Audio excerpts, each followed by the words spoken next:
Hello, இல்லை எப்படி நல்லா இருக்கீங்கன்னு நினைக்கிறேன் இல்லை நல்லா இருக்கீங்க. நான் சாப்பிட்டீங்களா? உடம்ப பார்த்துக்கிங்க. அதோடு காலையிலே மார்கழி மாதம் குளிரில் காலையிலே எங்கள் அப்பா தழை ஒடிக்கணும்னு சொல்லிட்டு 6:45 கூப்பிட்டுட்டு கொல்லிக்கு வந்துட்டாங்க. இங்கே பாருங்க, பனியிலலாம் தூரத்தில் ஒன்றுமே தெரியல. இதே மாதிரி காக்காய்க்கு சோறு வச்சுட்டு தழை ஒடிக்க வேறு அங்கே உள்ளே போகணும், வேறு ஒரு கொல்லிக்கு. இதை பாருங்கள், இப்போ தான் காக்காய்க்கு சோறு வச்சுருக்கோம். ஒருத்தனையும் காணும். காலையிலே சல்மார் முகேஷ் ரமேஷ் வருவானுங்க, பெருமையாக வருவானுங்க. எனக்கு ஒரு லைக்கு சப்ஸ்கிரைப் பண்ணுங்கள். உங்கள் தம்பி மாதிரி உங்கள் மகன் மாதிரி நினச்சி ஒரு உதவி தானே. அந்த தழை அடிக்கிற வீடியோவை நான் பின்னாடி காட்டுறேன். நான் சொன்ன கொல்லை இதுதாங்க. இங்கே பாருங்கள், காலையிலே சோக்கு கொல்லைக்கு தழை அடிக்க வந்துடுவோம். ஜில்லி ஜில்லின்னு இருக்கு காலையிலே. அதுவும் அங்கெல்லாம் இன்னும் கொல்லை. அதே மாதிரி அந்தாண்ட ஆரஸ்வதி அது கொஞ்சம் கிளாரிட்டி லைட்டாக.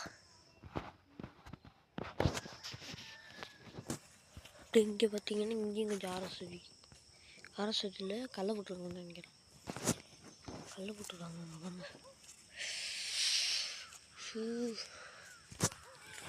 இந்த மண் கொஞ்சம் சரியில்லைன்னு மரங்கள்லாம் சாஞ்சிருக்கு. அந்த மரத்துக்கு இது கட்டுருக்காங்க, கயிறு இது கட்டுருக்காங்க. காலையிலே தழை அடிக்க வந்துட்டோம்.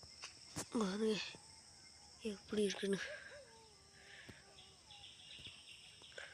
கொஞ்சம் கேமரா தான் சரியில்லை மொபைலில், அது கொஞ்சம் சரி பண்ணிக்கணும். அதோட காலையில் தழை அடிக்க வந்துட்டு குளிருங்க. இந்த அங்கே ஒரு கொல்லை இருக்க காட்டுறாங்க.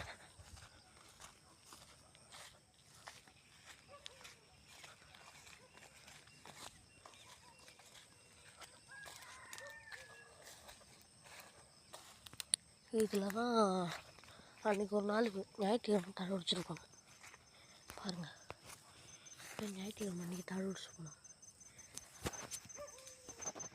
அன்றைக்கி ஒரு 8 ரொம்ப 10 மணி இருக்கும். காலையில் வந்து உடிச்சிருக்கணும் சொல்லுன்னு. இப்போ இது வந்து மணி 7:20 ஆகுது. 7:20க்கு இங்கே வந்தோம். காலையில் 6:45 வந்தோம்னா கொல்லையில் கொஞ்சம் வேலை இருந்தது. காக்காய்க்கு சோறு கொடுத்துட்டு வந்து கழி கொஞ்சம் வெட்ட வேண்டியது இருக்குது. கழி வெட்டி விறகு கடிக்கிட்டு இப்போ இங்கே வந்துருக்கோம். இப்போ நாங்கள் எனக்கு ஒரு லைக்கு சப்ஸ்கிரைப் பண்ணிவிட்டு பாருங்கள். கமெண்ட் ஏதாவது உங்களுக்கு பிடிச்சது